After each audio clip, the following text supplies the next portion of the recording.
Hello, everyone. Welcome to the Comics Cube with me, Paul, and my friends Duy and Lamar.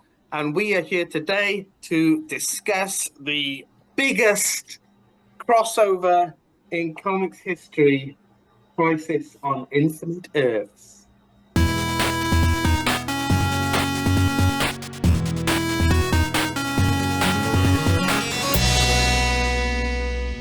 That's quite a proud boast, isn't it? The biggest crossover in comics. And I think what we'll do throughout this discussion is see if that holds water. Is it the biggest crossover in comics? That's something we'll come to the conclusion of at the end, maybe.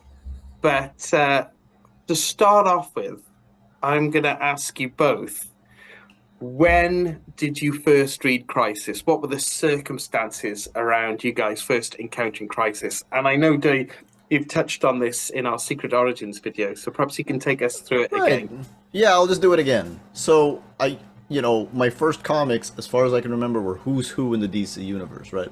Which was after the Crisis. So it was really confusing to me because everything just referenced Crisis, like all the time. And then I had Superman comics like Man of Steel, and like some Superman comics from right before that, which is like the last pre-Crisis appearance of the Phantom Zone, which takes place during Crisis, I think. Just stuff like that. So I had all of these things that were happening during Crisis, and not a single Crisis on Infinite Earths thing. But because of all of that, I knew what Crisis on Infinite Earths was. And then the first time I actually read it was when I was 14. A new comic shop opened, and I went into it. It was early December. They had a full set of Crisis on Infinite Earths, drawn by my favorite artist, George Perez, who was my favorite artist on the strength of his Who's Who covers and not on the strength of Crisis.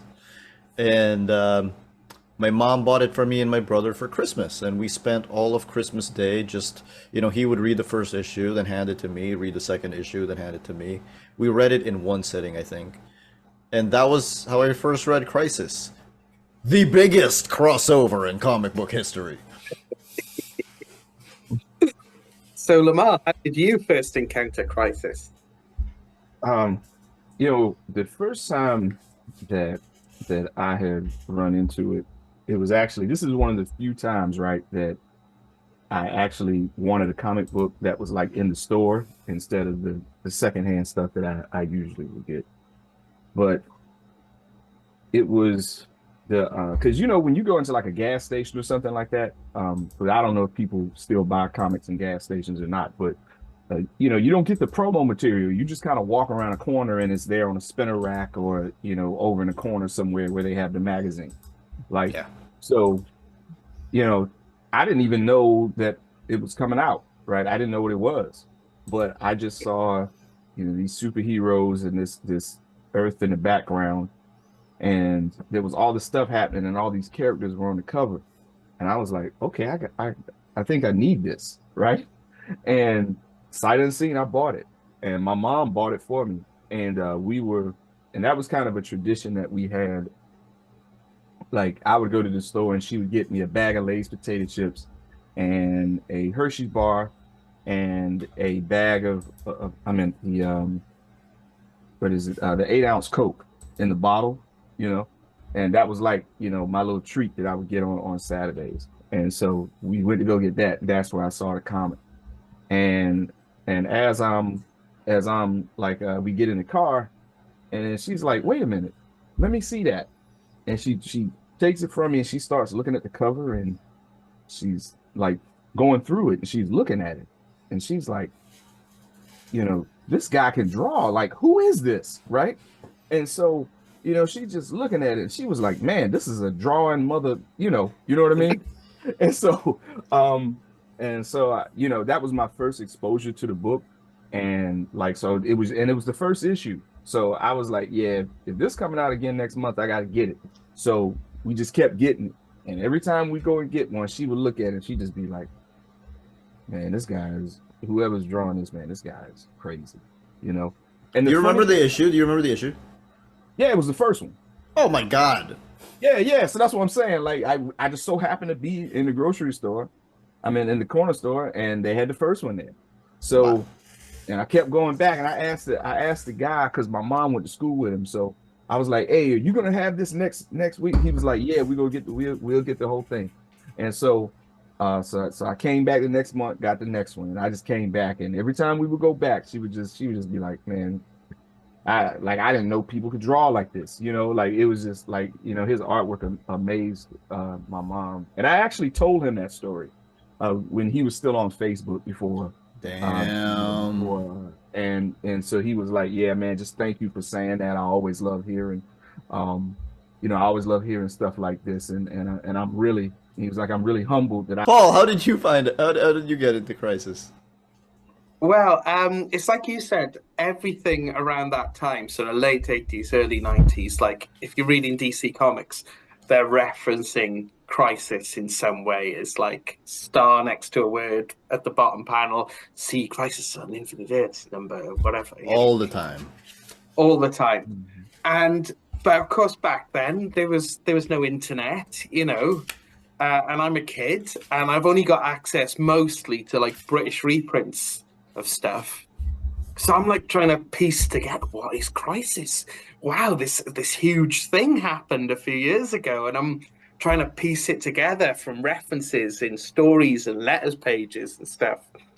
And over time, I sort of pieced the broad strokes together, but it's kind of like this very sort of distant legendary thing, you know, like these lost tomes. That's how I kind of see Crisis as a child, you know, not as something tangible and real that I can get a hold of. And you know, Frankly, I that's got how a onto, lot of Crisis feels to begin with. yeah, Mhm. yeah. And even as I get older, you know, and I read stuff like Zero Hour that comes out and all that, and still, you know, I've got no experience of Crisis, because it's not that easy to get. It's, you know, people with the issues are holding on to them, and it's not been brought out as a trade throughout the That 90s. always It's, confused me because they had yeah, trades of the most random things. Like Marvel had a long shot trade paperback. yeah, I Yeah, remember that that's one. kind of crazy. Yeah. Yeah, no Crisis. So yeah, it was this really sort of legendary lost thing for me from my perspective. And then when I was in university, so that's a very long time to go without discovering Crisis in any way. So late 90s, 99, I find this in a market. Oh, And for those of you listening on Spotify, it is issue 8 where the Flash dies of Crisis. So obviously this was huge to find this. And then my like, goodness! yeah, What a find! Yeah, that's yeah. wild. So I was chuffed with that. And then about a year later, and this would have been around 2000, I think, I'm not exactly sure. But I'm in the library doing my work in university, and I'm on the internet, and the internet is still quite new for me at the time. So I'm always on it. And I was looking at Newsarama. Do you remember Yeah, Newsarama. I that? remember Newsarama. I was looking at Newsarama, and there was an article about, oh, Crisis is now out to buy in trade. And I was like, what? And it was like about an hour before the shops close. So I was like on a bus, racing into town, racing into the comic shop. And I got there just in time, a few minutes before it closed. And I bought this very book, Crisis on Infinite Earths, the trade paperback. And it was just huge to read it. It was such an amazing experience to finally, it was like finding like these, you know, the Dead Sea Scrolls or something, you know, just, yeah, these lost tablets of wisdom just It's uncovered. amazing, isn't it? It's Yeah, like, yeah, and no matter how much you know about it, you're never prepared to actually read it. yeah, Yeah. absolutely. Yeah, Mhm. it was just absolutely incredible. I think that to be by this time, I think they bought like a hardback out by this time, but it was a big Mhm. fancy thing An that I absolute. couldn't afford. Yeah, but it may Yeah. be like the equivalent of an absolute, whatever it was, you know, 24 Yeah. years ago. But this was the first time it was accessible to me at the time, you know? And yeah, it was incredible. I'll tell you something about that trade paperback because I already had the single issues, right? But I was in college, I didn't have any access to it. my then roommate had a really big fascination for, because he was always into superheroes but could never find the comics in his hometown. So he was really into it, and that came out, and so I got it for him as a birthday present, or maybe as a holiday present. I don't remember, but I got it for him as a present. But really, because we were roommates, it was really a way for me to have access to Crisis.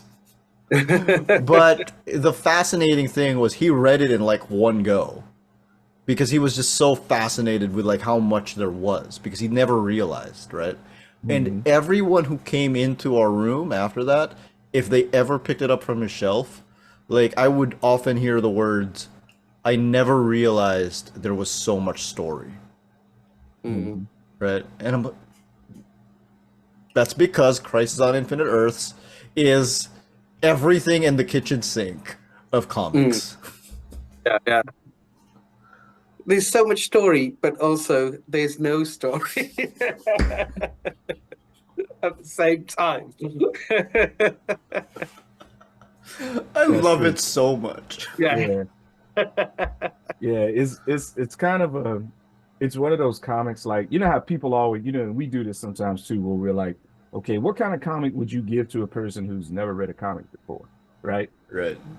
You could either say I would give them Crisis on Infinite Earths, but then you could also say I would never give that to them, right? So this whole book is like, it's just a series of these, like, these two extremes, And it's funny because it's like what Paulie was saying, it's like, yeah, there's a lot of story, but then there's no story at all, So it's unique in that sense, even amongst like events, it's unique. In many ways, it's really a series of barely connected events. Yeah. It's such a great comic. Yeah. This is a bit of a tangent, but I'm coming back to Crisis with this. But there's a British sci-fi sitcom, I think I've mentioned it before, Red Dwarf. I don't know if either of you have ever watched it. I've heard of it. But there's one character in there. He makes a triple fried egg sandwich with chili sauce and chutney. And the other character tries one and observes that every ingredient is wrong. It shouldn't go together. It's too much, but it works. It's really nice. And Crisis is a triple fried egg sandwich with chili sauce and chutney. It's nothing about it should work. But it does. Or it's Rachel's beef truffle. I was just going to say that the American equivalent would be Rachel's beef trifle, from Friends, which is like everything shouldn't go together, but every bit is great. Yeah, exactly. Yeah. So, like, what were your thoughts when you read it? What were your initial thoughts on this then? So, my God, this comic is all over the place. Yeah. Like the second issue has, I think, the first appearance of the Hellblazer, John Constantine. Does anybody remember that this is John Constantine's actual first appearance? No! Because he doesn't do anything! He's just there! And then there's a little asterisk that says, "For more on John Constantine, go read Swamp Thing." And now I want to read Swamp Thing. So hang on, so he appears in Crisis before he appears in Swamp Thing? Yeah. It's close, I think. Yeah, it's. I don't know which one came first, but like, he appears in Crisis with zero information given to Marvin George as to who he is. Yeah. Oh right, just British guy. Yeah, pretty much. Yeah. Mm-hmm. That's how he reads in Crisis. He just reads as generic British guy. Yeah. I guess that was their idea of like a setup, because they knew the book was coming. Yeah. So that was just their idea. We're gonna put him in Swamp Thing, and then that empty space right there. Yeah, put him there too. Yeah. It's so great. There's one part where Amethyst is fighting a bunch of demons, right? And then Dr. Fate comes in to help, and she's like, "Oh no, I'm blind." And then Dr. Fate goes, "Oh no, I can see through your eyes. Your fate does not lie here. It lies in Gem World. For more on Amethyst and Dr. Fate, go read Amethyst, Princess of Gem World." I was like, and now I want to read Amethyst, Princess of Gem World. It ties into absolutely nothing. There is a whole ninth issue. There's a whole ninth issue where all of the villains take over everything. And it conveniently ends because the Spectre shows up and is like, "Hey guys, quit it. The Anti-Monitor is back. Stop fighting." But you know what we got out of it? Like a whole issue where George Perez draws every villain. Worth it. Oh, it's so totally I feel like we're going into my next question now, so I think we should explore this fully. I'm going to ask you both about your favorite moments. So, Lamar, give us one of your favorite moments. Or He's asking you first because he knows I'm going to rant about this. No. yeah, we know you're gonna rant about it. I have such an emotional connection to this comic. Anyway, go on. Yeah, it's hard for me to pick a favorite, man, because like this book just did it for me on so many different levels. Because I think it may have been the first time like I actually read a comic that I can remember anyway, where like you have it's not, the comic isn't resolved in one issue, and I'm a single issue dude. Like that's my favorite way. That's my favorite type of comic format. But this was really the first time where like I can remember reading a book that didn't have that. So it was like a series of things, like how just the idea of like the Anti-Monitor, and he goes around and he's basically just destroying all of these like innocent people and stuff, and they're kind of doing their everyday stuff, and then he just kind of shows up and there's this flash of light and then everything's gone. Like the way they were doing that, that just every time like that kind of thing happened, in stories like this, I always loved it. But it was because of this story. But the one that kind of sticks out to me is the one where the Superman with the white, the Earth 2 Superman, as we call it today, when he hits the Anti-Monitor, and he gives him that big punch. That one always kind of just resonated with me because, because for a character like that to be like, yeah, I've seen a whole lot in my career, and you not leaving the spot I'm about to drop you in. That, I don't know, even as a kid, that really did it for me, right? Yeah. So that one always sticks out, and just the way it was paced and executed. When I was a kid, I didn't know anything about that. I just was looking at stuff and I thought it was great. It took you in, man. It took you in. Yeah. Oh, they had me, man. Like from cover to cover, they had me. Like I was done as soon as I saw that first cover, and then it got better, or worse in the case of some of the characters. You know what I mean? Yeah. And the other thing that resonated with me is how Barry Allen would just kind of pop up, and Batman would see him, and he would be trying to talk, and he would disappear. And I would just be like, what is that about? And because I was a huge Flash fan when I was a kid, and I was like, man, I want him to do something. Like when is he going to do something? And he actually does something in the issue that Paulie held up, and I was like, yeah, that's it. That's it. That's what he's doing. So it's funny because like when you're talking about, we were talking about how there's a bunch going on, but nothing happening at the same time as far as the story. You have these things that are kind of like not connected. And then you have certain things that kind of tie everything together. But when you're reading it, you don't necessarily realize it, And so I find now that my favorite moments are like the things that are the threads, if that makes sense. Yeah.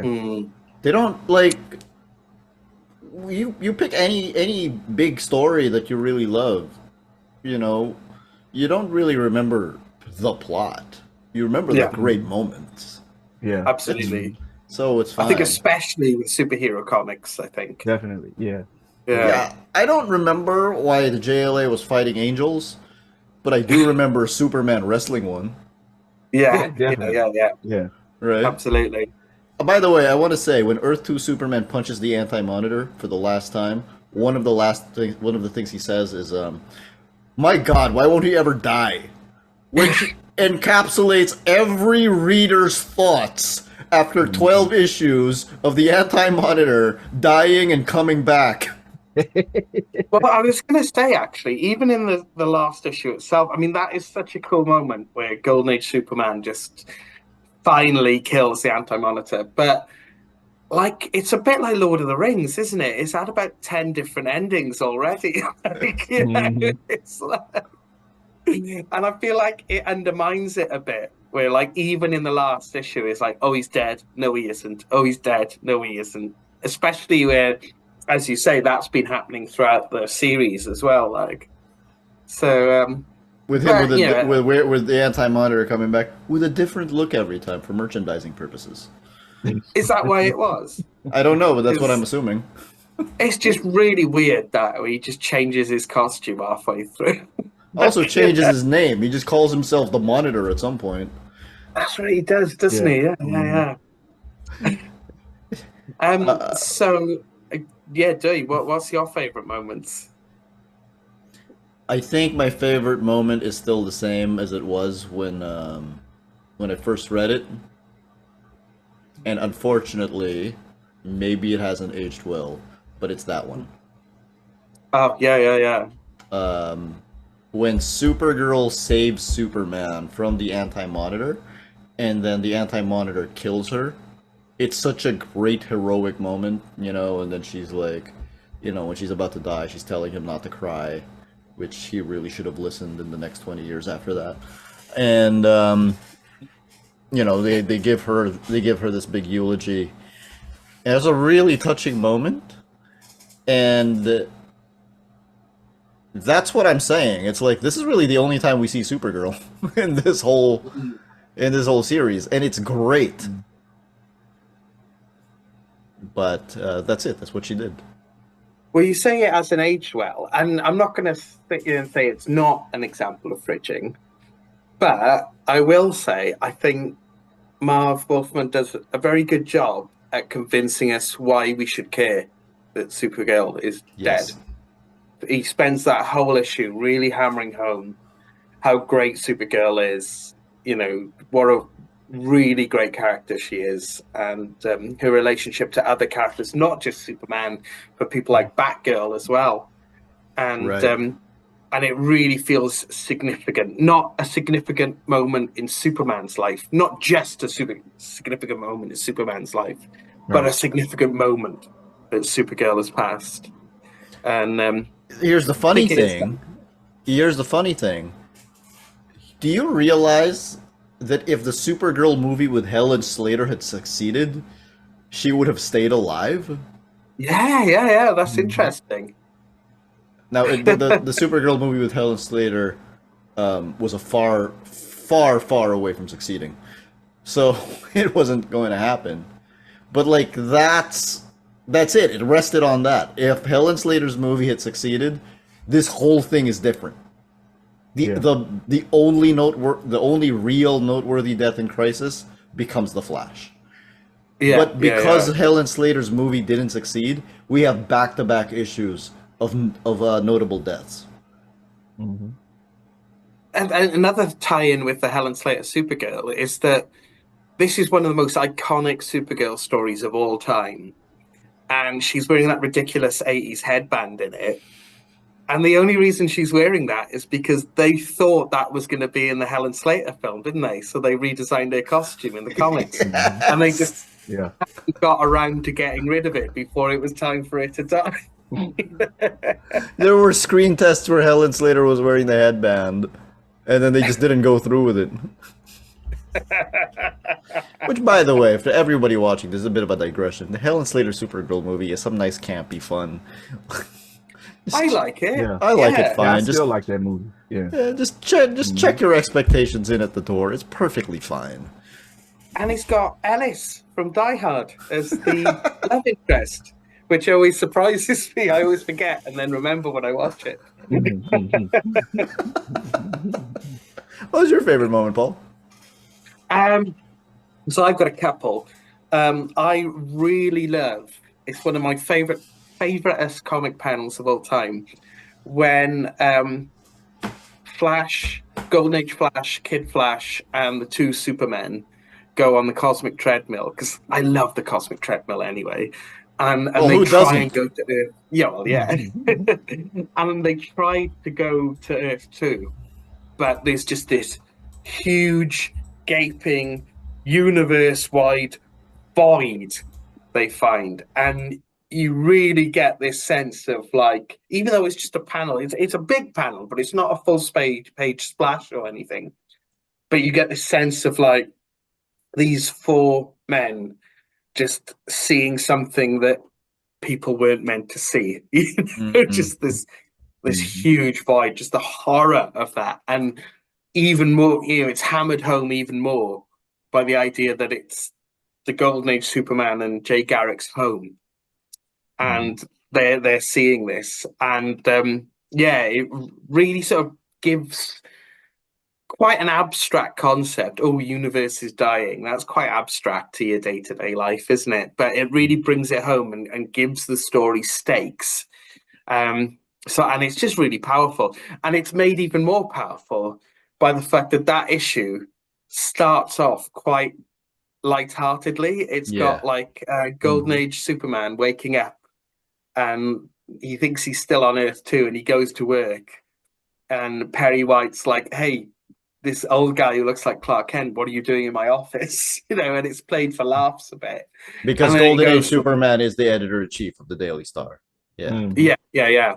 So Mhm. he thinks he's gone into his own office, and so it starts off quite light-hearted. So you've got this slow drip of the horror of it all, and then it's finally revealed on the cosmic treadmill.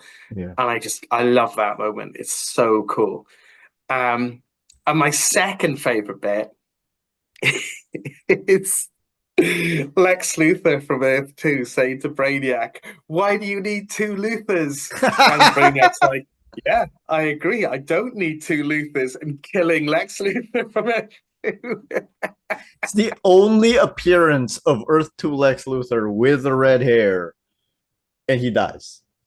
Oh Yeah. no, he appears in a DC Comics Presents annual a few months before this. No. I mean, So this is the only appearance oh, in in Crisis. Crisis that he I had. see what you mean. Yeah. It's his only appearance, and yeah, he's just killed straight He's away. just killed straight away. We don't need you. It's fine. I mean, it's just, and I kind of like that sort of dynamic between Silver Age, Luther, and Brainiac. They kind of like each other. Yeah. Also, the costumes they're wearing were both George Paris designs. Yes, absolutely. Yeah, because they've both recently been revamped, haven't they? Yeah, right Mhm. And before it's that. amazing when you think like that Luther design, that war suit, it hadn't actually been around for more than like a year or two. It's And an then it got 80s like, design. yeah, and it got erased from continuity. And yet it's still there. Like Luther puts it on any chance he gets. Um, like the culmination of President Luther's storyline was him putting that suit on and going on a rampage. Exactly. It's a great design. Yeah, it's really good.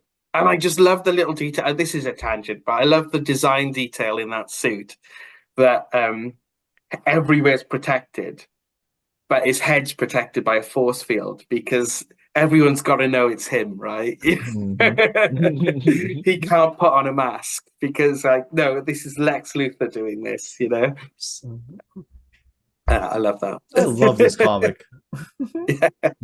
So, what were your least favorite aspects or moments of Crisis then? Lamar, do you have any bits that don't work for you?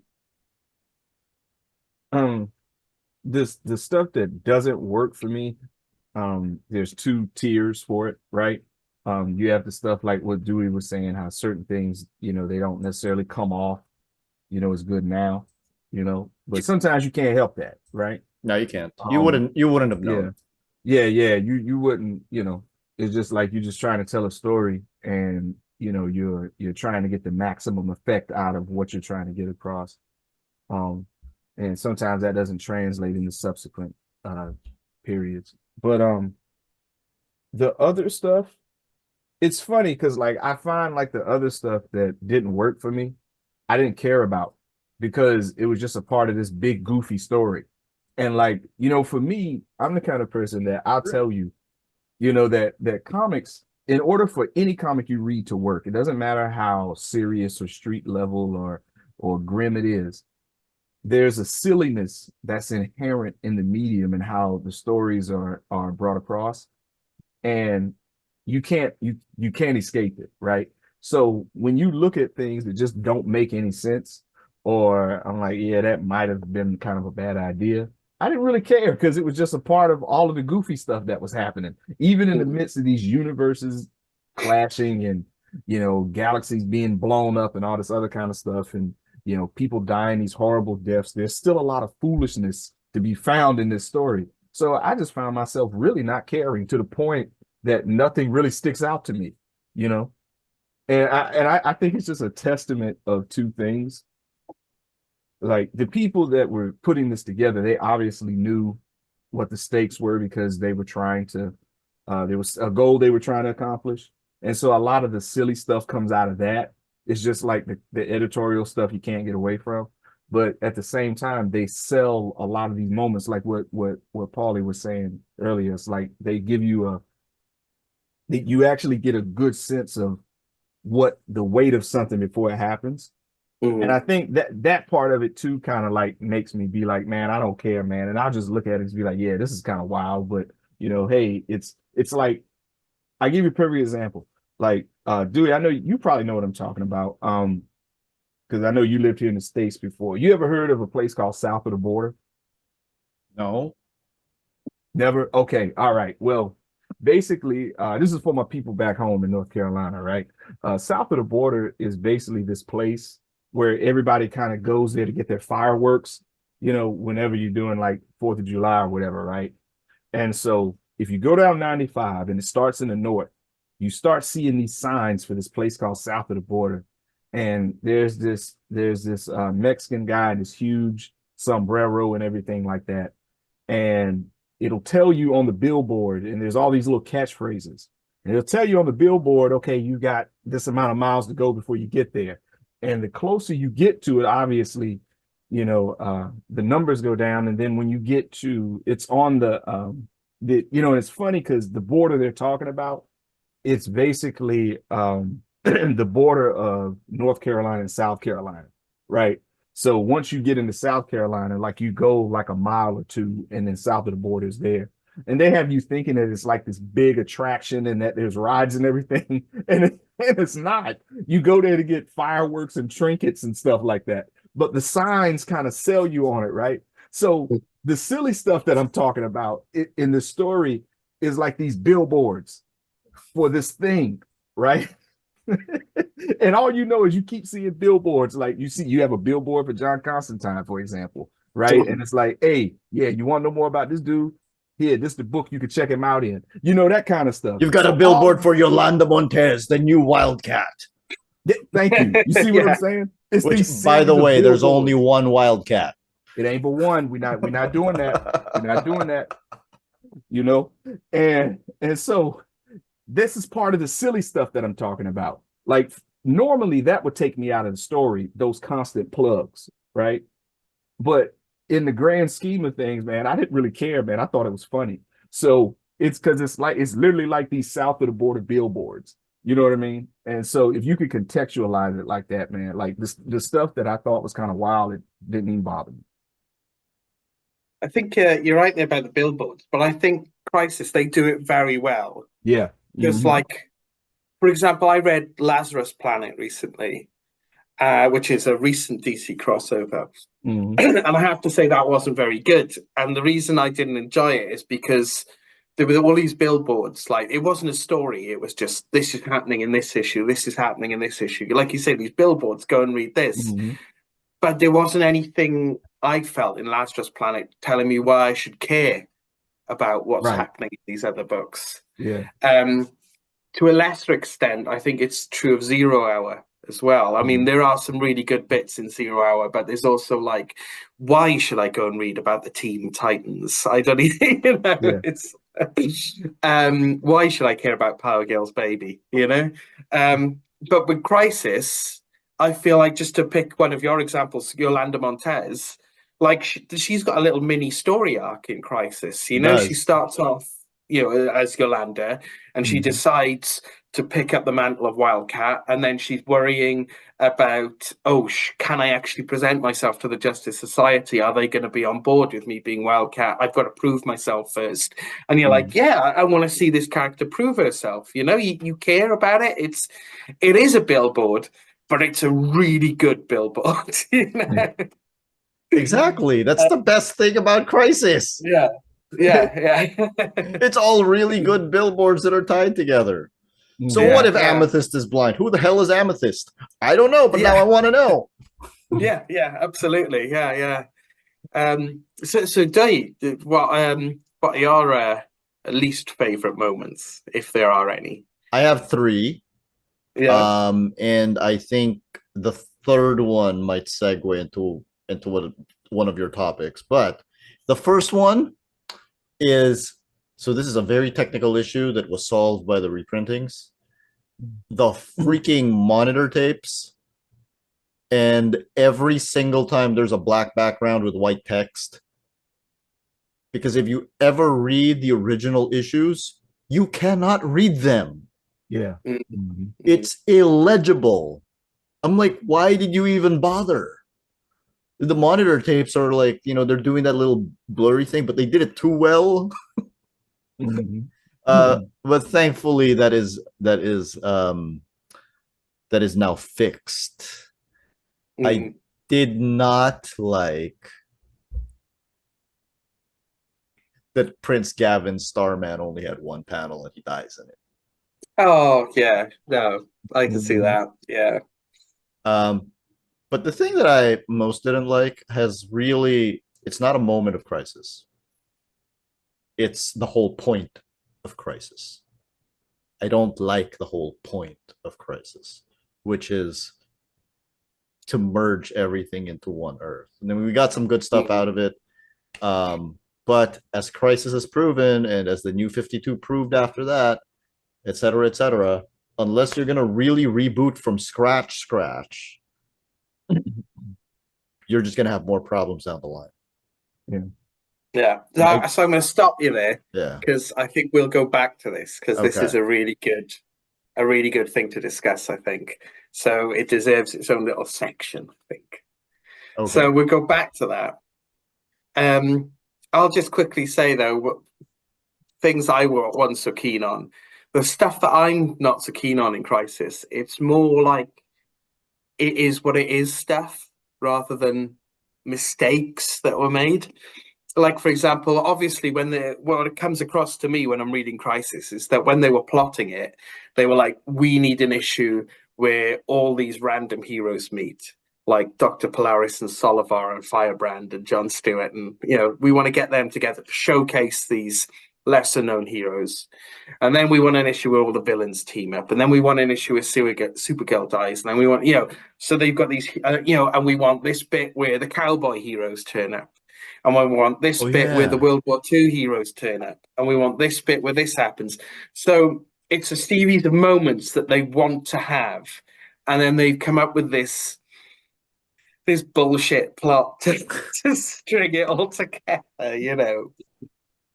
And the result of that is stuff like like we've discussed this before. The Monitor says, "Oh, it's really, really important that I team up Solivar and Firebrand and Dr. Polaris and John Stewart and Blue Beetle. These are the most important people in the multiverse. I've got to get them together. My whole plan hinges on this." And then all of a sudden, a couple of issues later, he's like, I don't really need Blue Beetle. Actually, his scarab doesn't work, whatever, and it just all falls to bits. And Oh, that's and it. may I add, Harbinger will ask, why do we need those people together? And his answer will Yeah, be, I know what I'm doing. yeah, and that's it. We're supposed to, because he's like, Harbinger's going to kill him, but Monitor keeps saying, I know Harbinger's going to kill me. And he's been turning up in issues for the past, like, it's something stupid like 2 years, isn't it? Yes. He's been turned up in random DC comics, sold as this all-knowing figure. So we're really supposed to buy him as this sort of almost omnipotent being who knows all and has a master plan. Where there's really no like coordination, because like in some of those things he's helping villains. Yeah. Because like I think all the writers were told, weren't they? It's like, this is the Monitor, he has to show up, and they weren't really told much more about him, were they? Run with it. And apparently, a lot of writers didn't like that, did they? I guess so. Understandably.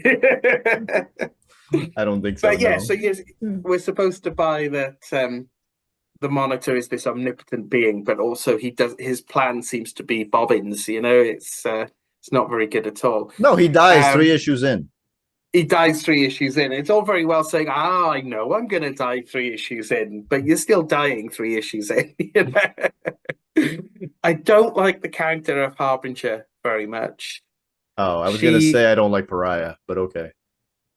Yeah, I don't mind Pariah because I get him. I get his deal, but Harbinger, it's kind of like, so has she grown up to womanhood on that space station?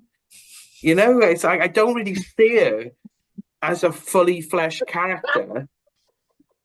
I don't get it. But, like, she keeps turning up. Like, even today, she keeps turning up in stuff. And I'm like, stop trying to make Harbinger happen. She's not going to happen. Yo, man, you make that sound so bad, man.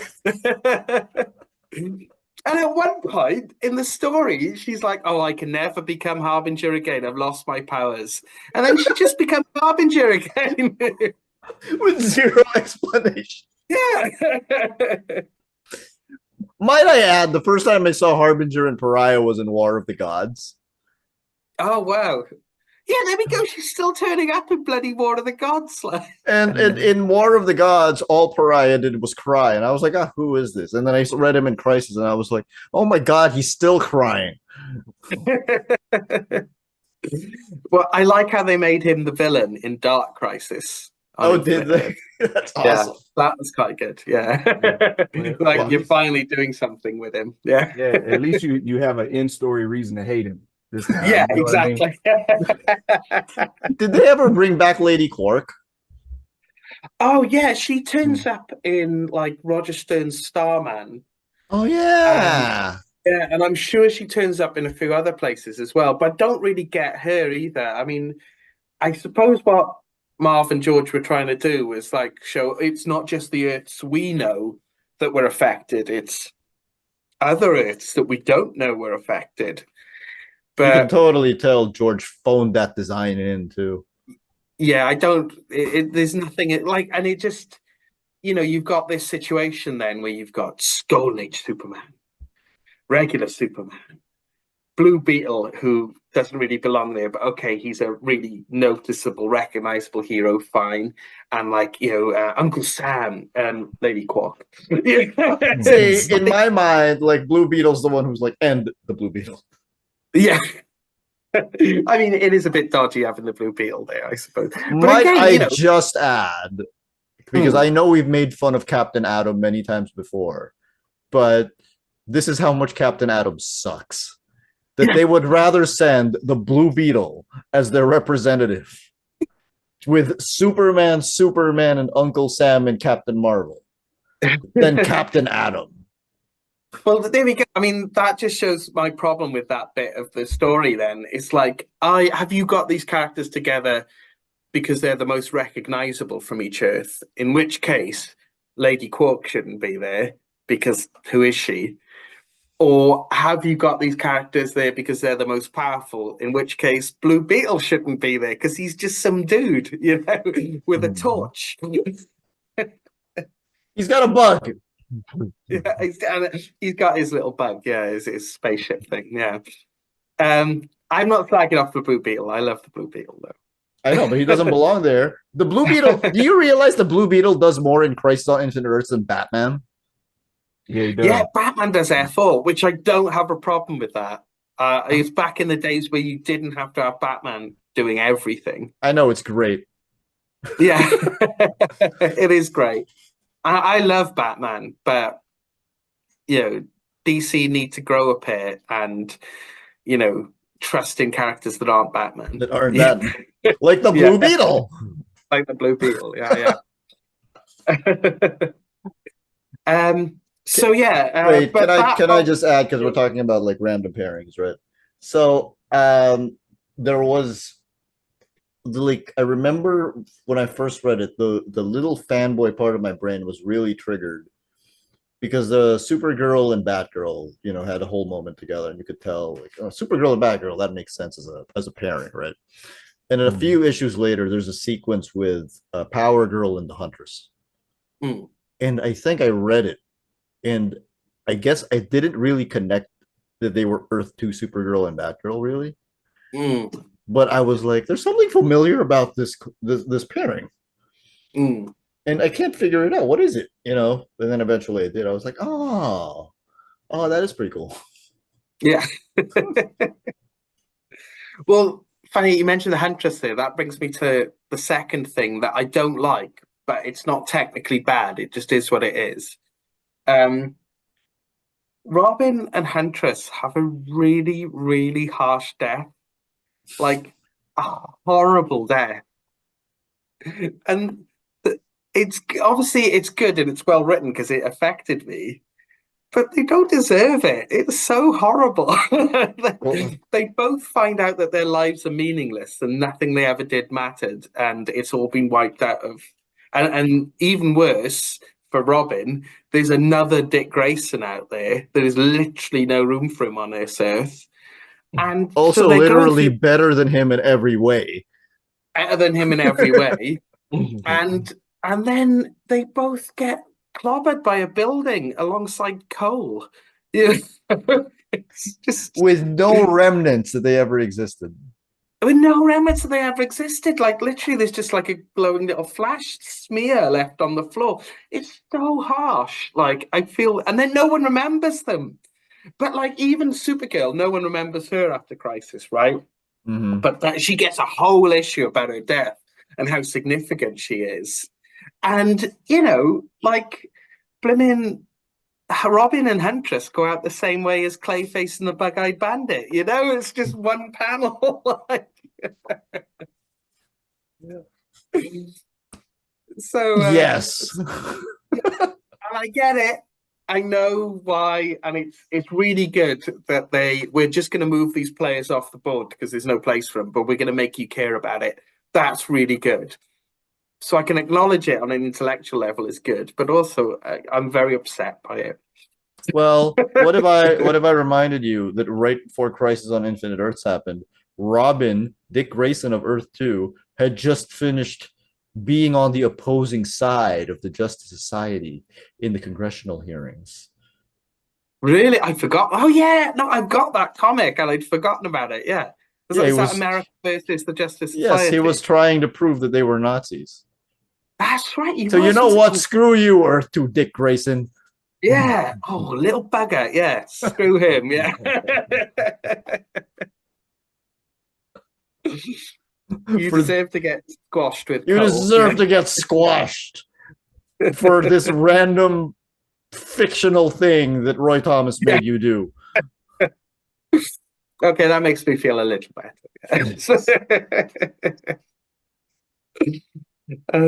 And yeah, Superman gets to go to heaven with Lois Lane, and which is where he and Superboy Prime and Alex Luthor stayed forever, as we all know.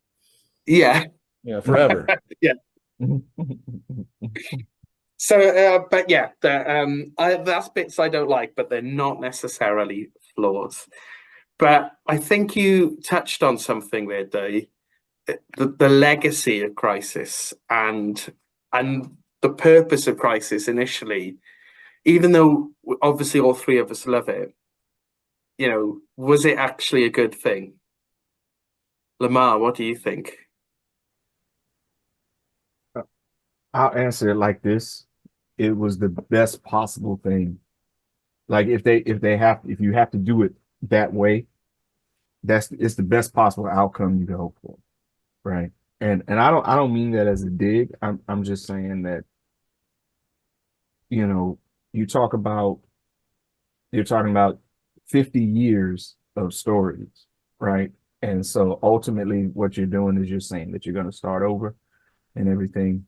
Some things, you know, with some characters, they're relatively the same, and then some of them are drastic, right? So, you know, it's like, how do you handle something like that on a company-wide scale with 50, you know, with 50 years of things that happened and all of that stuff.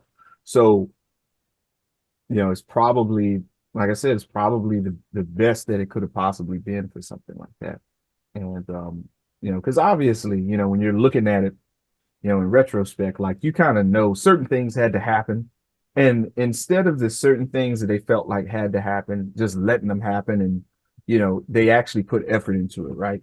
As far as, you know, the particular story elements and stuff. So, you know, I can respect that. But if we're looking at it from like the beginning of DC Comics up until that point, um, story wise at least, it probably wasn't necessary. They just could have done what they always did, just do new stuff. Like, you know, they didn't, you know, because, you know, and this is the thing too I want to bring up.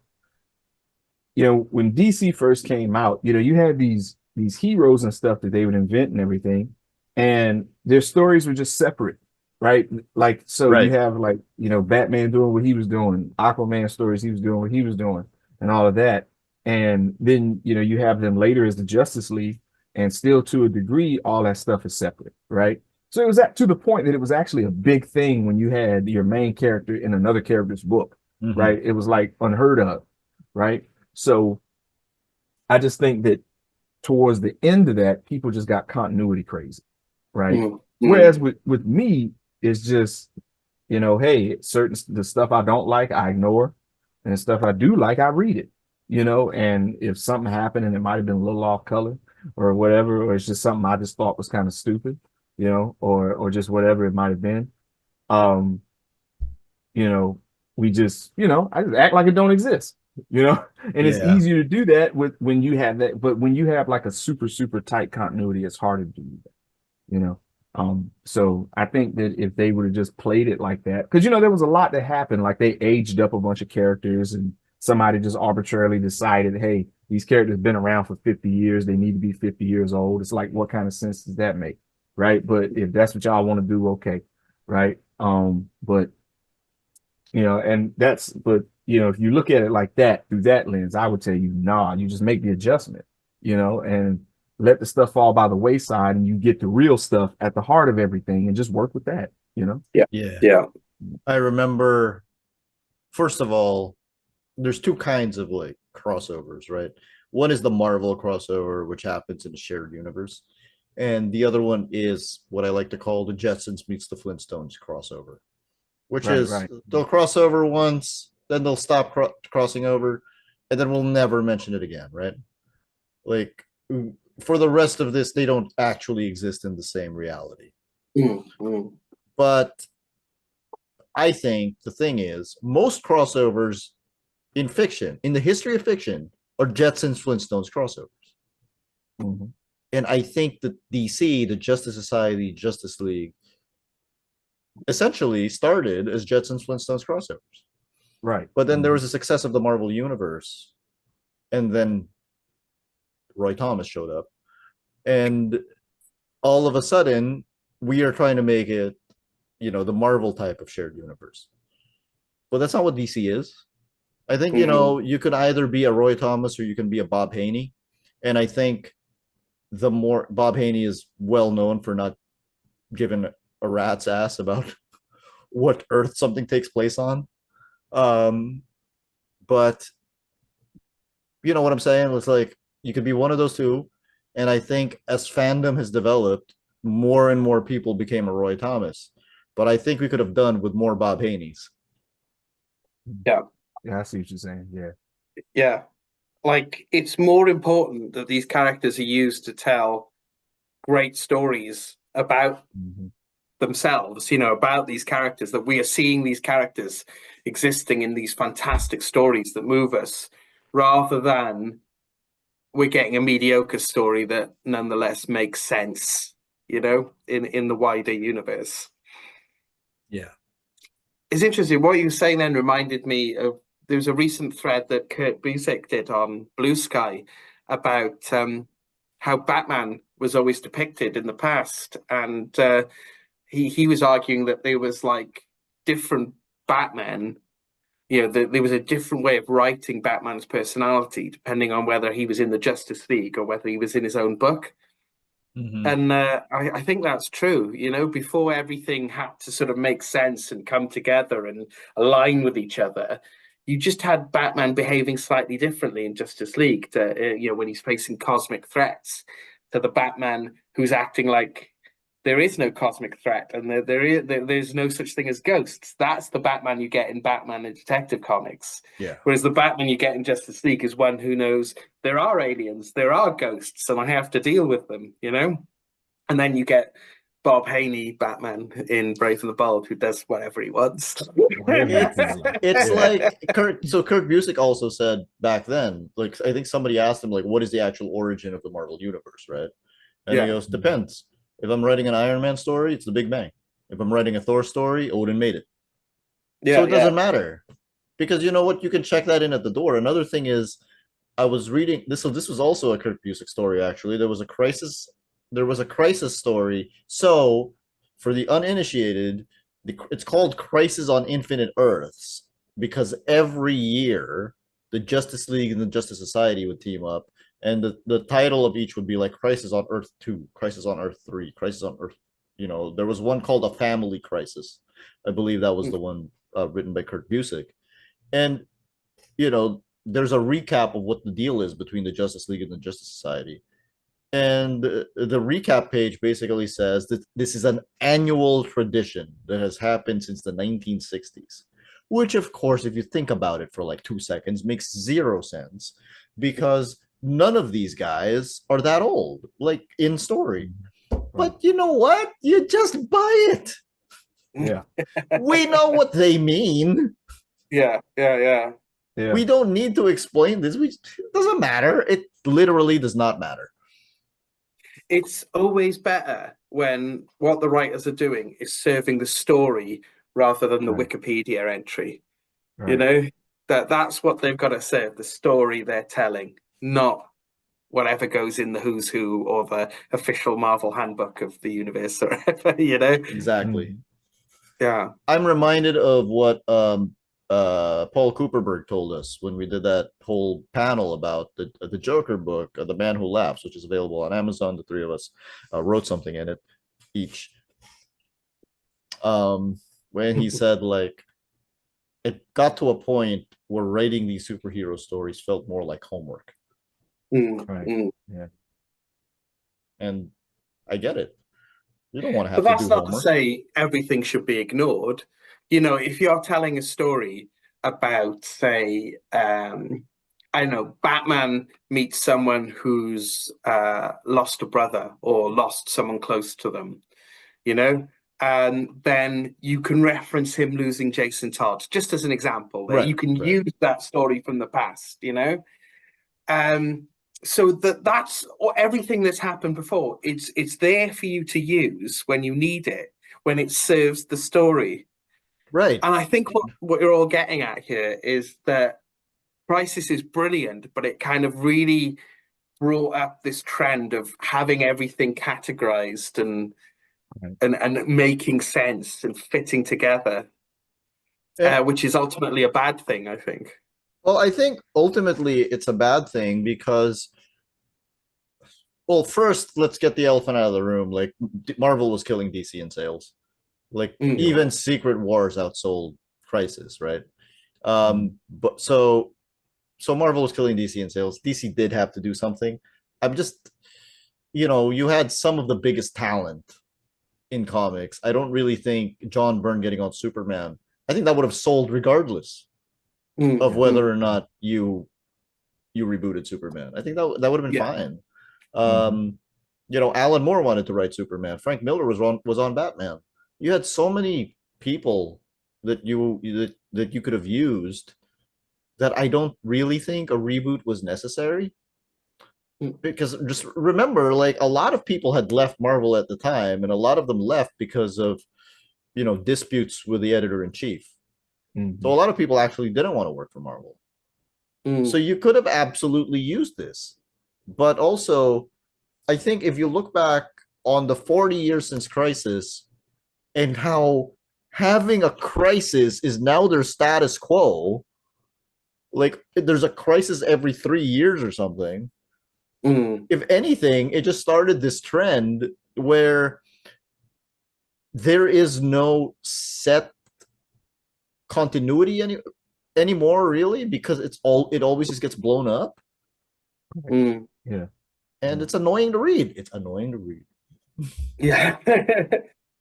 I think they are going in, Marvel and DC are now going more in the direction of like, let's not worry about it as much, just because they've had to, just because it's like what DC have got, like they're closing in on 100 years of stories, aren't they?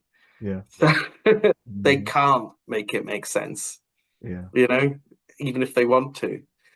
So I think, and they're going to have to go more that way, I think. Oh, I agree. Yeah. Yeah. But see, DC got to that point because they kept trying to fix it. Yeah. And then eventually it was just like, we give up.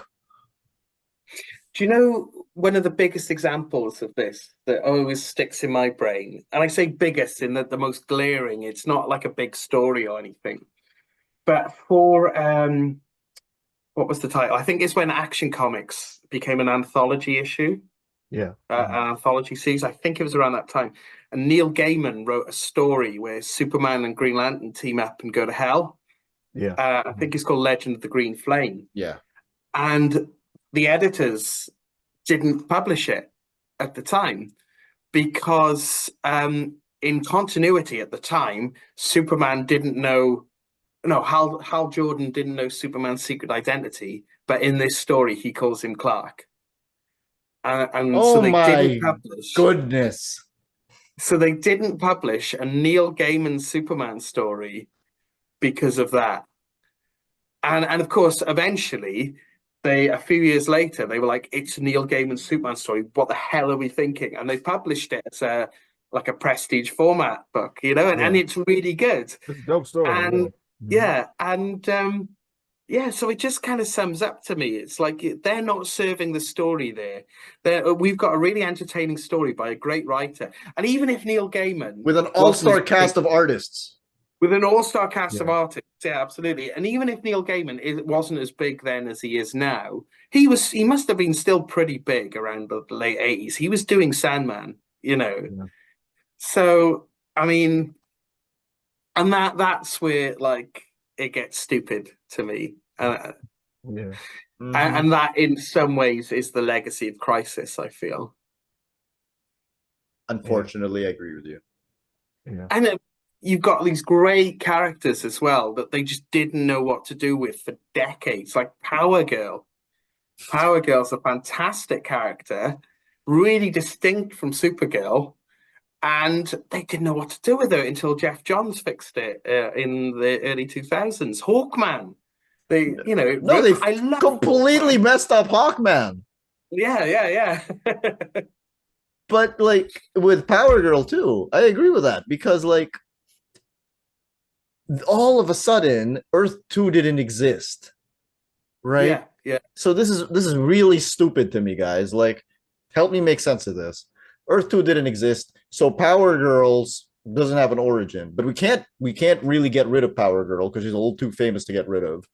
And so all of a sudden we're coming up with all of these different origins for her until finally Jeff Johns is just like, you know what? She's from another Krypton. Yeah. Which they couldn't do because they were so adamant that there was no more alternate dimensions, to the point where the crime syndicate of Earth 3, okay, Earth 3, the mirror universe, which is a staple in science fiction, like all of a sudden Earth 3 doesn't exist. There is no mirror universe. They're from the antimatter universe of Quard, which, by the way, that is an alternate dimension. Yeah, right. So there was a period, wasn't there, where whenever Ultraman and Superwoman and Owlman turned up, they had huge eyes, didn't they? Because they were from the antimatter universe all of a sudden. So you're sabotaging these great characters just to fit into your continuity. Like, it's ridiculous. It's so dumb. It's like say about Hawkman again. Tim Truman wrote this amazing Hawkworld miniseries and drew it as well, and it's absolutely fantastic. It's one of the best stories ever, and certainly the best Hawkman story. And you never hear, and the subsequent series that came after it was really great as well, the Hawkworld series. But what they did was they decided that Hawkworld miniseries and that subsequent Hawkworld series was happening now rather than in the past, which negated all of Hawkman's previous appearances. So then they get tied up trying to explain all that, and everyone sort of checks out of Hawkman. And as a result, everyone overlooks this wonderful Hawkworld story, because of continuity bollocks. It's ridiculous. Don't forget how they eventually resolved who Hawkman really was, which is taking all of the Hawkmen and basically saying, yeah, he's all of those. Yeah. Stop thinking about it. Yeah.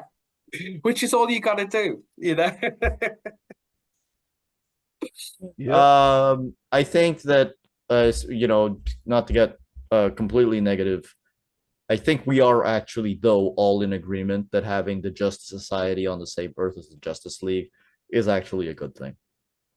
Yeah, I think that, and it's notable that even though they've brought back all the parallel Earths, they haven't put the Justice Society back on Earth too, and I really like that. It's I think it undermines them a bit, where they're like, they're these other guys, parallel guys. We don't have to worry about them too much. You know, it feels better if they're like, no, they were around in our World War II and they mattered, you know? They're the guys we look up to. Yeah, absolutely. Because they're such great characters. Why wouldn't you want them as part of your main universe? Do you know, I think... Go on, sorry. I was going to say, so that's a good legacy for Crisis. Yeah. And I think another good legacy of Crisis is, you're saying these reboots would have happened anyway, could have happened anyway, rather, and I agree. But as an excuse to do a lot of really great reboots, it worked, you know, because, you know, it was the impetus for them to do it, wasn't it? Like, they could have done Man of Steel, and they could have done Year One without the Crisis, and they might have, but they might not have. I think Year One happens regardless. Yeah, Year One happens Batman regardless. Year One happens regardless. But Man of Steel and everything that came afterwards, like the whole Triangle era, that might not have happened. Yeah. And I would have hated it if that hadn't happened, because that was all great, you know? I'll tell you what doesn't happen without Crisis is George Perez's Wonder Woman. Because there you go. Yeah. The reason that George Perez's Wonder Woman happens is because at the end of Crisis, for whatever reason I don't really understand, they decide that Wonder Woman not only dies, but she completely de-ages to the point where she's back to the clay from which she was made. Yeah. So Wonder Woman ends up being a completely new hero when she's rebooted. I don't know why this creative decision, but that's what happened. And I think overall it was a net positive, because I think she is a better character post-Crisis. I think it works because within George Perez's series, it works, doesn't it? You know, it's only in crossovers and Legends where all the other superheroes are pretending that they don't know who Wonder Woman is. Yeah, that was kind of wild. Yeah. So what were you going to say then, Lamar? Sorry. No, I was just saying it was wild.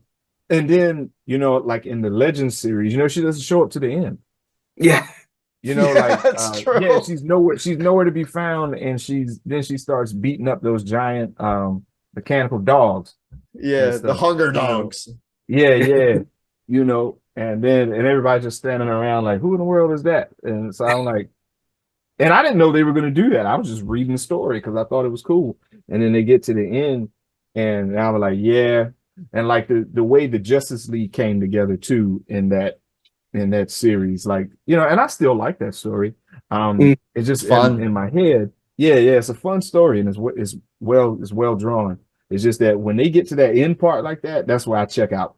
You know, like up here, you know, it's like I'm like, yeah, Mm. that never happened. You know what I mean? Yeah. So yeah, It's Th interesting. Go on, sorry. there is one more thing that I do like. I mean, sometimes you just have to make lemonade out of lemons. Um, Wonder Woman never existed, and Superman and Batman, generally speaking, were never really big Justice Leaguers to begin with.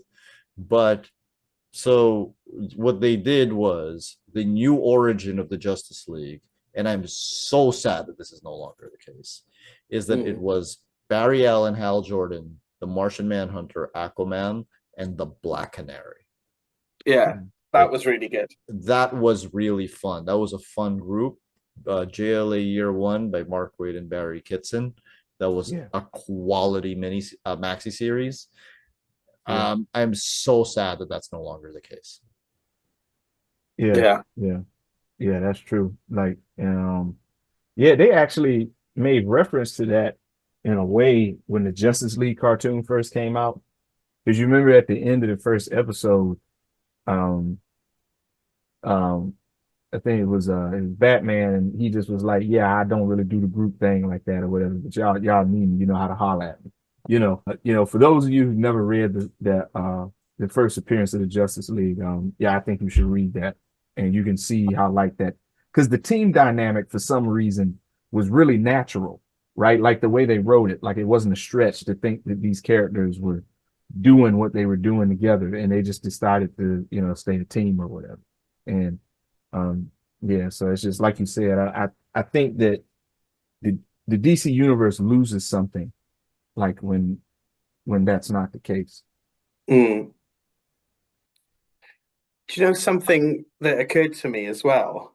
Um, in terms of Crisis's legacy, is that making every annual crossover event a huge crisis is a relatively recent thing.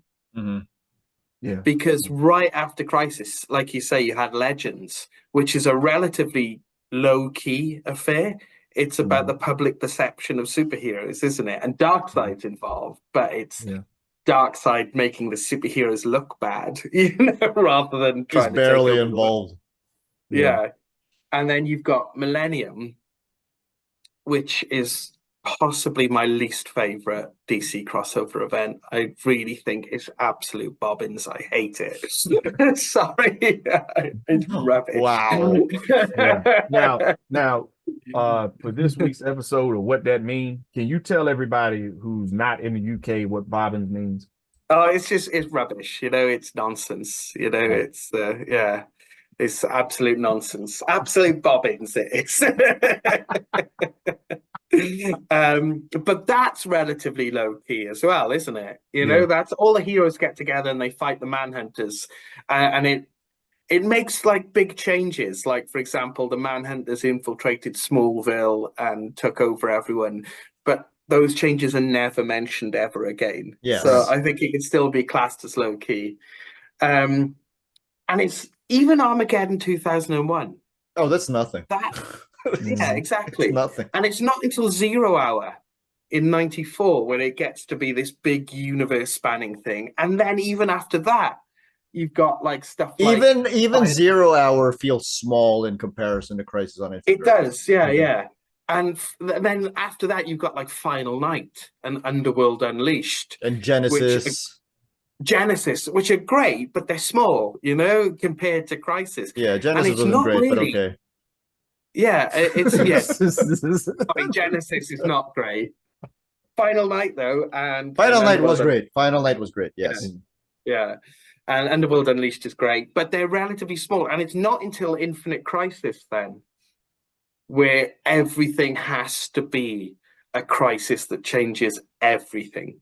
Because after Infinite Crisis, you've got Final Final Crisis Crisis. and you know, and then Flashpoint was elevated into this big universe-changing thing where it didn't really need to be. And yeah, Convergence. Convergence, yeah, absolutely. So it's really since the Dan Didio era where it's become, you Mm, know, I which is a think we see shame the because problem. yeah, and don't get me wrong, I love Infinite Crisis and Final Crisis. I really like Metal and Death Metal; they're really good. But again, it's the same. Like Scott Snyder and Greg Capullo apparently clashed with Didio because he wanted them to call metal and death metal Dark Crisis. So, you know, you can see where this is coming from, you know, and metal and death metal are good as their own thing. They don't need to be called Dark Crisis, you know. I will say, I love Infinite Crisis. I don't think I'm the only one. Yeah, Um, as a sequel to Crisis on Infinite Earths, I think it's great. yeah. But like the next sequel to Crisis on Infinite Earths, I know you like Final Crisis, Paul. The next sequel to Crisis on Infinite Earths should have been at least 10 years after Infinite Crisis. Absolutely, absolutely. Yeah. And even as much as I like Final Crisis, Grant Morrison was sabotaged with that, wasn't he? With like shenanigans behind the scenes. Yeah. So Yeah. what weren't they? They were sabotaged, like Yeah. Yeah. and Yeah. Why Dewey just brought that up about the timeline. What was the timeline on that, like between like Infinite Crisis and Final Crisis? I Just for think it was clarity. like 3 or 4 years. Yeah, it was like might even they be were real less than close that. together. Like, Yeah, yeah. they were super close together. Yeah. It Yeah. might have been 2 years because after Infinite Crisis was 52, so that's 52 issues. And then after that was Mm. Countdown to Final Crisis, which is 52 done right, which is another 52 issues. So like that's it's really just 2 years. Yeah, yeah. Because Final Crisis was what, like 2008, 2009?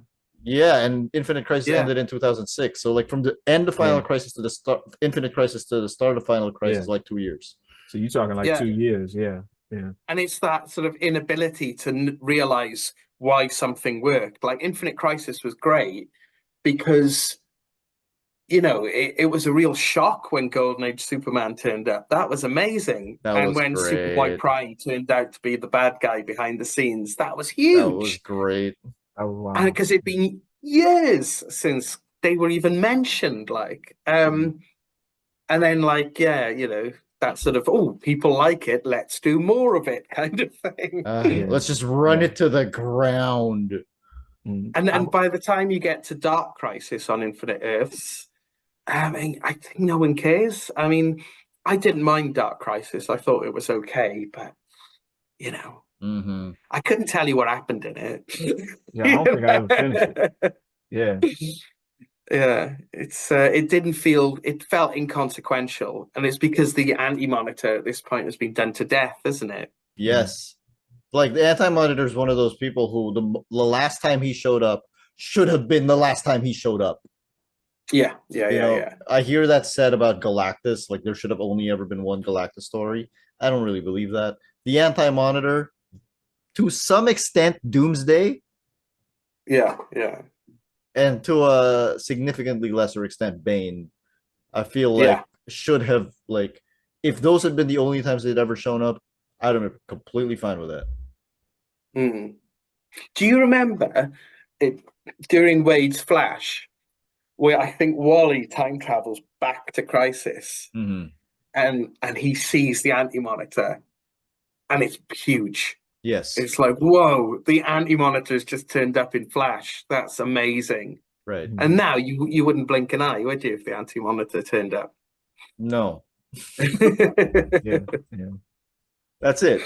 It's like Yeah. it no longer matters. Like you just ran it to the ground. Mm.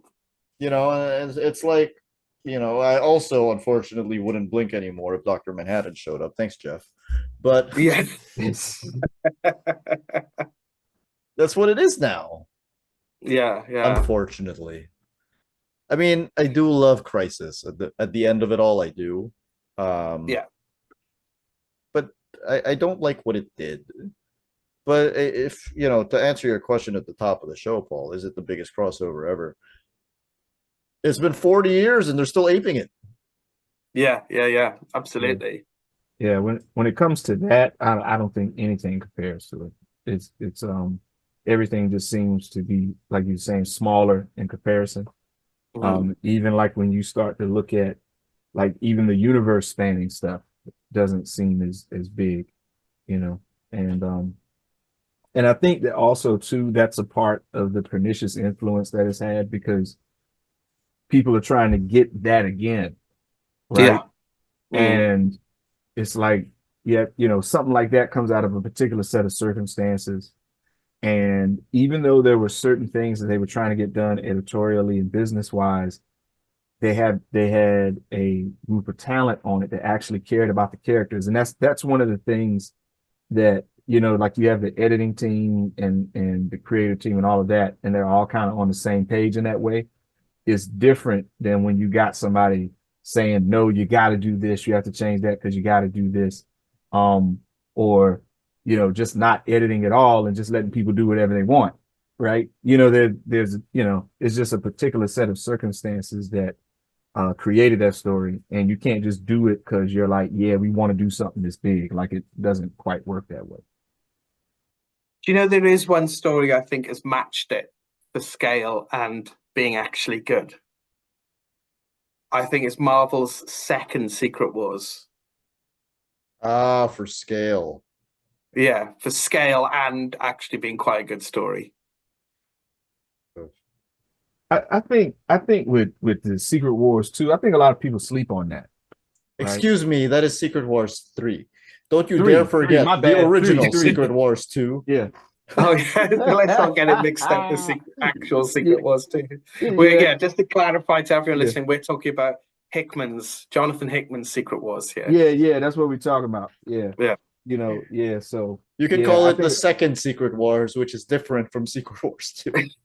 Yeah, we would call this Secret Wars 2 Electric Boogaloo. Y'all know what we're talking about. Right.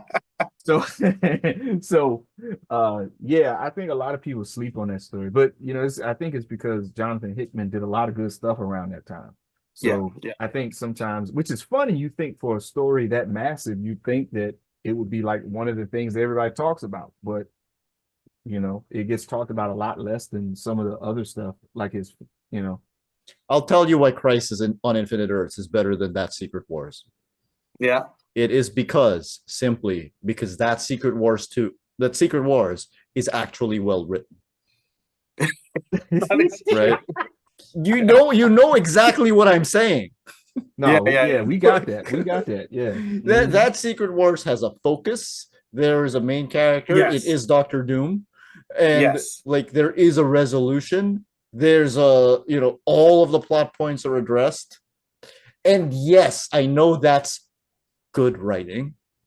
And I know that Crisis does not do that. And I know that technically Crisis counts as bad writing in many ways. But that is why Crisis on Infinite Earths is the greatest crossover ever. Because it's just really a bunch of billboards that make me want to read everything. Do you know what? I think to sum it up, right, Crisis on Infinite Earths is so good, it doesn't actually need to be good. That's exactly what it is. I do think there is one crossover that can match Crisis in terms of scale, but more so in terms of just like moment and name and worldwide recognition, and that's the Infinity Gauntlet. Yeah, I can see that. That. Yeah, it's no doubt. You know, just because it is the basis of like two of the biggest movies of all time. Yeah, but before that, I wouldn't have agreed. But yeah, I agree because it's influenced those movies. Yeah, absolutely. Yeah.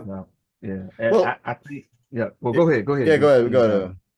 No, I'm gonna say that for later. You go ahead. Well, I was gonna say, like, if that's the basis, then I guess we do have to mention that Crisis on Infinite Earths has had a couple of adaptations, neither of which obviously are as big as Avengers Infinity War and Avengers Endgame.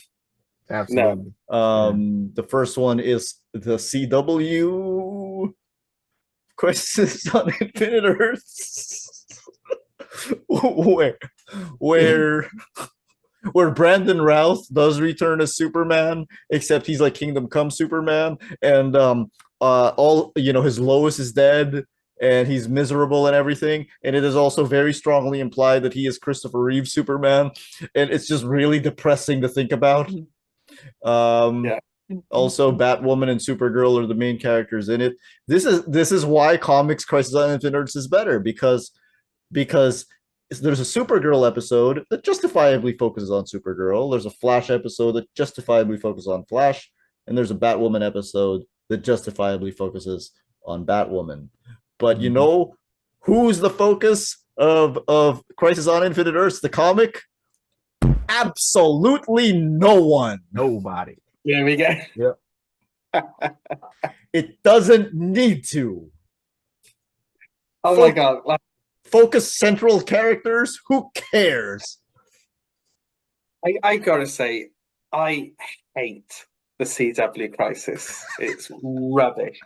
It's and I'm saying this as someone who was really into Arrow and Flash when they first started. I really loved them. I did later go off them, but I really loved them. But that Crisis is like, why am I supposed to get excited about Alexander Knox sitting on a bench?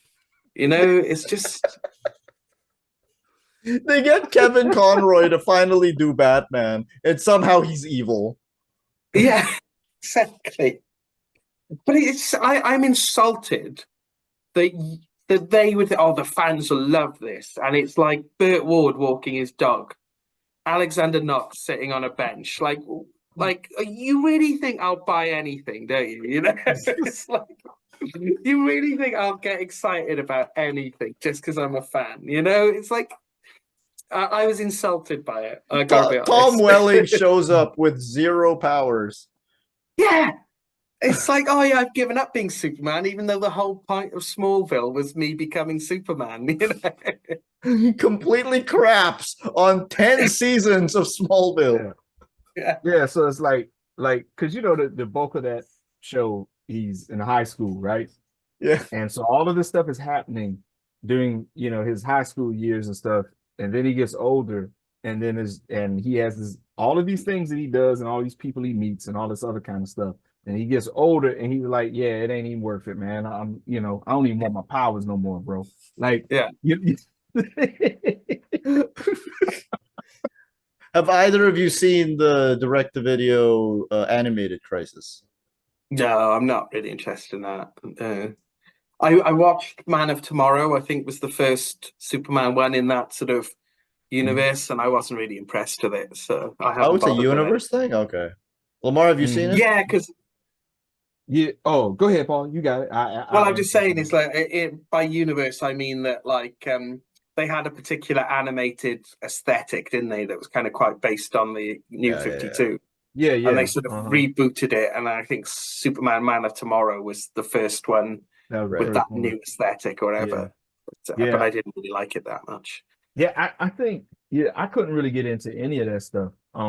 So I never checked out the Crisis joint. Like, I forgot about it until you just said something about it. I tried watching it in preparation for this, and it's not a bad cartoon, but it's like nothing at all like Crisis.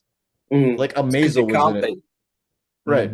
I mean, that's the thing. I mean, for all that I said that Infinity Gauntlet might be bigger because it is the basis of 2 of the biggest comics of all time, Crisis needs like so much buildup to even be done.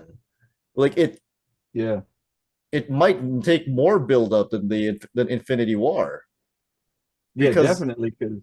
And like if for example DC does manage to create a successful cinematic universe, you're not gonna want to Crisis that up. Yeah, because you have to literally tear it all apart. Exactly. Yeah. So you're right about that. And I think too, Infinity Gauntlet, it has the central character, right? So Thanos. Yeah, he's the central character because everything that happens in that book is a direct reaction to something he did. Right. So in Crisis, even though you have the Anti-Monitor, he doesn't quite serve the same purpose.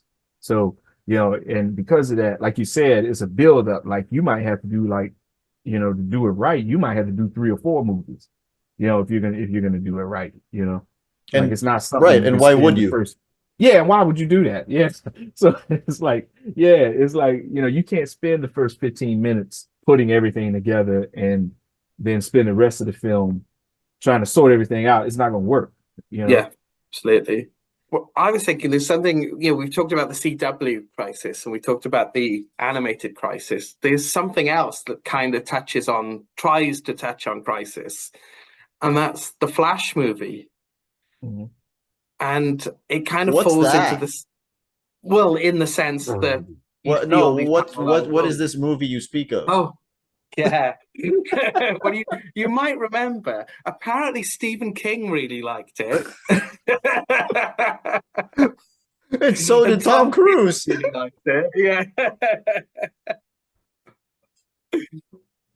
But it's interesting to compare the CW crisis and Flash, the Flash movie, to the actual comic crisis because, again, we're shown CGI Nicolas Cage Superman, we're shown CGI Christopher Reeve and CGI Helen Slater, we're shown CGI George Reeve, and it's George Reeves rather, and but we're not told why we should give a monkeys about them. We're not told why we should care.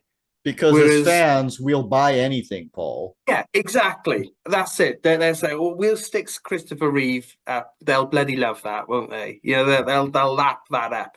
Oh, Nicolas Cage and a spider, like the Kevin Smith anecdote. Oh, the fans will love that, won't they? We don't have to tell you why you should care about it. They'll just care because it's there.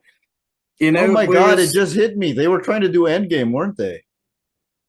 yeah, exactly. Whereas Endgame, we know why we care, right? Because even in the film itself, not even the 20 preceding films to Endgame, even in Endgame, it tells us why we should care about Yes. Ant-Man, why we should care about, because Ant-Man goes to find his daughter. So we care about Ant-Man, and, we care about Cap, we care about Iron Man. We definitely care about Iron Man because he's finally happy, Um, but like the Flash, why do I care about all these poorly CGI'd Earths crashing together? It's not enough just to say, "Oh, this is from your childhood." This is a poorly rendered version of something from your childhood. You've got to tell us why we care. And What percentage of people watching do you think had George Reeves in their childhood? well, exactly. And seriously, what percentage of people watching had heard that Kevin Smith anecdote about John Peters and the Right. giant spider? It's ridiculous. But Crisis, and I know we've ragged on it a bit for having no story, and we're right to do so because it has no story. But every single person, practically, that turns up, it makes us care about them. Like that guy from Easy Company with the flowers, right? What is his name actually Flower or something like that? Might be. But Yeah. So also like the haunted tank. the haunted tank, right? But that guy with the flowers, and you can see how little I know about this character and Sergeant Rock in general, because I don't even know that guy's name. That guy with the flowers, he is to me, But this Crisis, the comic, makes me care about that guy before they kill him off. I'm invested to a certain extent in that character before he gets zapped by a shadow demon. I really care about Cole and Robin of Earth 2 and Huntress getting killed off. And it's not just because I know about them from other comics, it's because that story has made me care about them. Crisis on And Infinite Earths, the comic, made me care about like so many characters. I'm like, who is this? Who is this character? yeah, All of these absolutely. Western characters, like, Yeah. they look cool. All of a sudden, like the issue 12 opens up. Like, I mean, we rag on it for having no story, but like it does really feel like there are small arcs, that go in bunches. So like issue Yeah. 12 opens up with Rip Hunter, Animal Man, Dolphin, and Captain Comet. And like and I look at that combination and it makes zero sense to me, but it makes me care and want to know more about Rip Hunter, Dolphin, and Animal Man and not Captain Comet. Absolutely. And, I am the biggest fanboy mark you will get, right? I am like huge DC fanboy. I absolutely love DC comics, and you put something DC related in front of me and I will love it, right? But I don't care about Burt Ward walking his dog. I don't care about Alexander Knox sitting on a bench. I don't care about CGI Christopher Reeve just looking at something and not doing anything. You know, even with someone like me, you've got to do the work. You've got to make us care. And if I don't care, then average Joe watching a Hollywood popcorn flick, just, you know, at the end of their working day, doesn't care about comics. Why should they care if I don't care? You know? Yeah, exactly. So, yeah. And Crisis on Infinite Earths makes you care. Crisis makes you care. Like, I even cared when Dove died. Yeah, absolutely. Yeah, no, I care why Dove died, because you see Hawk and Dove, you get their deal. You know, like Hawk wants to punch everyone, Dove wants to rescue everyone, and then Dove gets killed, and you're like, oh wow, that's really sad. Yes. You know. And that's a case where, like, I know Dawn Granger, I know who's gonna come after this, and I'm still sad when Dove died. Yeah, absolutely. Mm-hmm. This is what it sounds like when Dove dies. Yeah.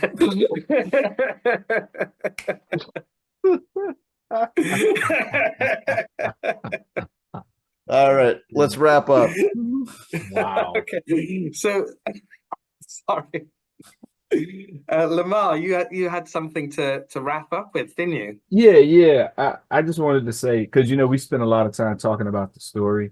I just want to say that, you know, as far as like the art and an art performance over the course of an event like this, Crisis will probably always be the #1 spot for me. Because if, you know, just the layout, and we're talking like 250 something pages of story. 12 issues, man. 12. Yeah, 12 issues. And there is no drop in quality from first issue all the way to the end, from the first panel to the last. You're getting banged in the head. Like, it's amazing. Like, even just to stare and look at, like I said, you know, no fill-ins. No fill-ins. Yeah, there's no fill-ins. Yeah, it's all George Perez. And even my mom took the book out of my hand while I was reading it, was like, I need to let me look at this real quick, you know. And she was a person that couldn't care less about comic books, you know. And you know, and I think that has to be brought up, you know, especially now, because like what he did, he laid the foundation for a lot of people in that book, and it's a lot of people that have careers now is eating good. And if it wasn't for him, and just in general, but this book in particular, yeah, they wouldn't be eating good, you know. And it's got the #1 spot for me forever, you know. Yeah. So if you're watching this, if you're listening to this, and you haven't read Crisis, go out and find it, just like we did when we were younger, and just have your mind blown by everything that's great about DC Comics just coming at you for 12 issues. So good, it doesn't actually need to be good. That's our sum up there. That's our summary. So there we go. Thank you very much, Duy Lamar. And click like and subscribe, and please share, and please let us know in the comments what you think about Crisis or any of the other things. What do you think of Millennium? Tell us in the comments. Am I wrong? And is Genesis actually great? Yes. Let us know. Tell us. Put us to rights. And I will say, before we close, this is the Comics Cube season finale for our conversations, but we will be doing live streams in the meantime. We will be back in July. What are we talking about next, gentlemen?